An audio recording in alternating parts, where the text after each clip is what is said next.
पिछाड़ दो तुम, पिछाड़ दो। अब बैठो नीचे। हमारे को बैठे तो कैसा है? हम लोग को अरे यार लेंस वస్తుంది नहीं मिल रहा जी, पानी मिल जा रहा भाई। आगे करो, आपका कुछ आगे करो।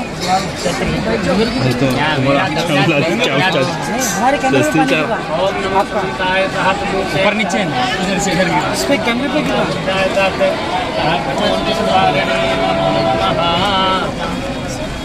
मंगलम भगवान विष्णु मंगलम गरुड़ध्वजा मंगलम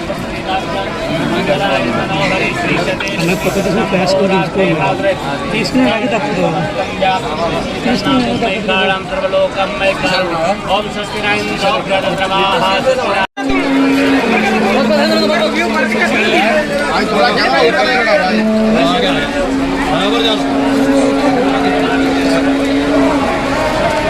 क्या क्या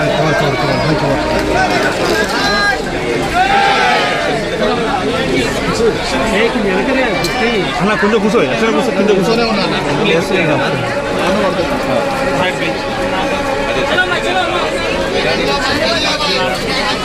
నాకు లోగో కొంచెం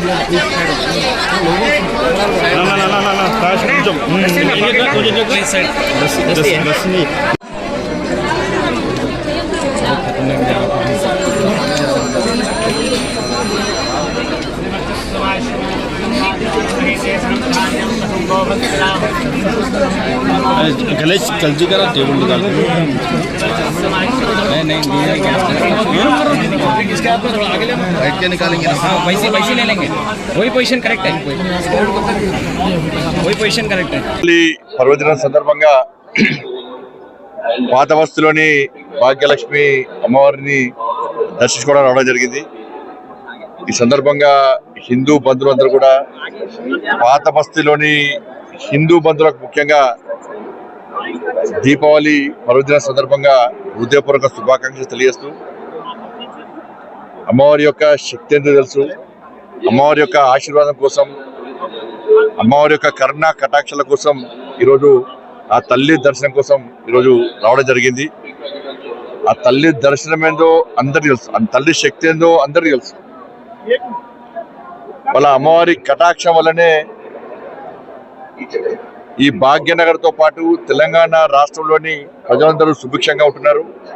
నాకైతే కరీంనగర్ లో మా మహాశక్తి తల్లి అమ్మవారు, భాగ్యనగర్ లో ఈ భాగ్యలక్ష్మి అమ్మవారు, ఈ అమ్మవార్ల యొక్క ఆశీర్వాదంతోనే ఈరోజు ముందుకు పోయే ప్రయత్నం చేస్తున్నా. అమ్మవారి యొక్క కరుణ కటాక్షాలతోనే ఈ ధర్మం కోసం, ఈ దేశం కోసం, సమాజం కోసం పనిచేసే ప్రయత్నం చేస్తున్నా. ఎందుకంటే భాగ్యలక్ష్మి అమ్మవారిని ప్రపంచ వ్యాప్తంగా అమ్మవారి శక్తిని చూపెట్టేటువంటి అవకాశం, అదృష్ట అవకాశం నాకు వచ్చింది. భాగ్యలక్ష్మి అమ్మవారి యొక్క శక్తిని ప్రపంచానికి చూపెట్టాను. ఆ అమ్మవారి పాదాల సాక్షిగా ఆ రోజు నేను భారతీయ జనతా పార్టీ అధ్యక్షుడిగా ఉన్నప్పుడు ప్రజా సంగ్రామ యాత్రను ప్రారంభించడం, అనేక అడ్డంకులు, అనేక అవరోధాలు ఉన్నప్పటికీ కూడా అమ్మవారి యొక్క కరుణ కటాక్షలతోని ఆ రోజు ప్రజా సంగ్రామ యాత్ర ఇక్కడి నుంచే అమ్మవారి పాదాల సాక్షిగా ప్రారంభించడం, 150 రోజుల పాటు 1600 కిలోమీటర్ల ప్రజా సంగ్రామ యాత్రను ఇక్కడ అమ్మవారి పాదాల సాక్షిగా ప్రారంభించడం. కాబట్టి ఎండనక ఎండాకాలంలో, వర్షాకాలంలో, చలికాలంలో ఎన్ని అడ్డంకులు వచ్చినా, ఎన్ని అవరాలు వచ్చినా, దాడులు, ప్రతి దాడులు జరిగినా కూడా వాళ్ళ మోడీ గారి యొక్క ఆశీర్వాదం, ఆదేశంతో ప్రజా సంగ్రామ యాత్రను విజయవంతం చేస్తాం. ప్రజా సంగ్రామ యాత్రనే కాదు, జిహెచ్ఎంసీ ఎన్నికల సందర్భంగా వీడికి వచ్చి అమ్మవారిని వేడుకున్నాం. అమ్మవారి పాదాల చింతన, అమ్మవారి యొక్క అనుగ్రహంతో, కరుణ కటాక్షలతోని భాగ్యనగర్ లో హిందూ ఓటు బ్యాంకు తయారు చేసి, హిందూ సమాజాన్ని సంఘటితం చేసి, హిందూ ఓటు బ్యాంక్ ద్వారా 4 స్థానాలు కార్పొరేటర్లను 48 స్థానాలకు ఆ తల్లి యొక్క మహిమతోనే, ఆ తల్లి యొక్క కరుణ కటాక్షలతోనే ఇలా భాగ్యంలో జిహెచ్ఎంసీ లో భారతీయ జనతా పార్టీ 48 స్థానాలు గెలుస్తాం. మేము వాళ్ళ 8, దాంతో పాటు దుబ్బాక ఎన్నికలు కానీ, హుజాబాద్ ఎన్నికల్లో ఉప ఎన్నికల్లో కూడా భారతీయ జనతా పార్టీ ఇలా భాగ్యలక్ష్మి అమ్మవారి దర్శనం చేసుకున్న తర్వాతనే ప్రచారాన్ని ప్రారంభించడం. ఇవాళ దుబ్బాక హుజాబాద్ ఎన్నికలు గెలిచాం. మునుగోడు ఎన్నికల్లో కూడా ఆ రోజు ప్రభుత్వం ఏ విధంగా అరాచకాలు చేసిందో ఇవాళ తక్కువ మెజార్టీతో మేము ఓడిపోయాం.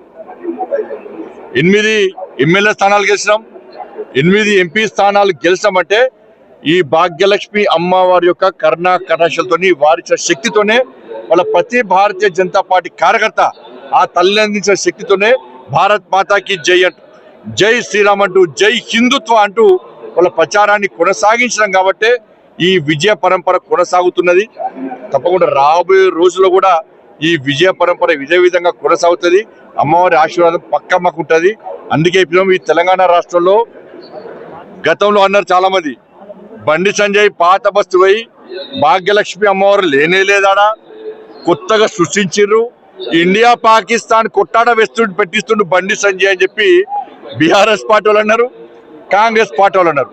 ఎవరు విమర్శించిర్రో, ఎవరు ఆ తల్లిని హేళన చేసిర్రో, ఎవరు ఆ తల్లి సన్నిధానాన్ని హేళన చేసిర్రో వాళ్ళే వచ్చి ఇలా అమ్మవారిని వేడుకుంటున్నారంటే అమ్మవారి శక్తి ఏందో ఇప్పుడు తెలుసుకున్నారు వాళ్ళు. ఇలా అమిత్ షా గారు వచ్చి గతంలో మా నాయకులందరూ కూడా అమ్మవారి శక్తి తెలుసుకుని అమిత్ షా గారు వచ్చారు, జేపీ నడ్డా గారు వచ్చారు, యోగి గారు వచ్చారు, అందరు వచ్చారు. మేము అందరూ కూడా ఇలా కొంతమంది కాంగ్రెస్ బీఆర్ఎస్ పార్టీ నాయకులు ఇప్పుడు అమ్మవారి శక్తిని లేట్గా తెలుసుకొని ఇవాళ వస్తున్నారు. సంతోషం, దాని ఇబ్బంది లేదు, అందరు రావాల్సిందే, అమ్మవారు అందరు అమ్మవారు. కానీ ఆలస్యంగానైనా అమ్మవారి శక్తిని తెలుసుకున్నందుకు వారికి అభినందనలు. మేము చేసేది వివాదాస్పదం చేయమేము, అమ్మవారి శక్తిని గుర్తిస్తాం మేము. అందుకే చెప్తున్నా, తెలంగాణ రాష్ట్రంలో భారతీయ జనతా పార్టీ ప్రభుత్వం ఏర్పడిన వెంటనే ఈ భాగ్యలక్ష్మి అమ్మవారిని గోల్డెన్ టెంపుల్ చేసే బాధ్యతను మేము తీసుకుంటాం. 100% గోల్డెన్ టెంపుల్ అమ్మవారిని చేస్తాం. మా శశికళక ఆమె ప్రతిసారి కొట్లాడుతూ ఉంటుంది, వాళ్ళ కార్యకర్తలు కొట్లాడుతూ ఉంటారు.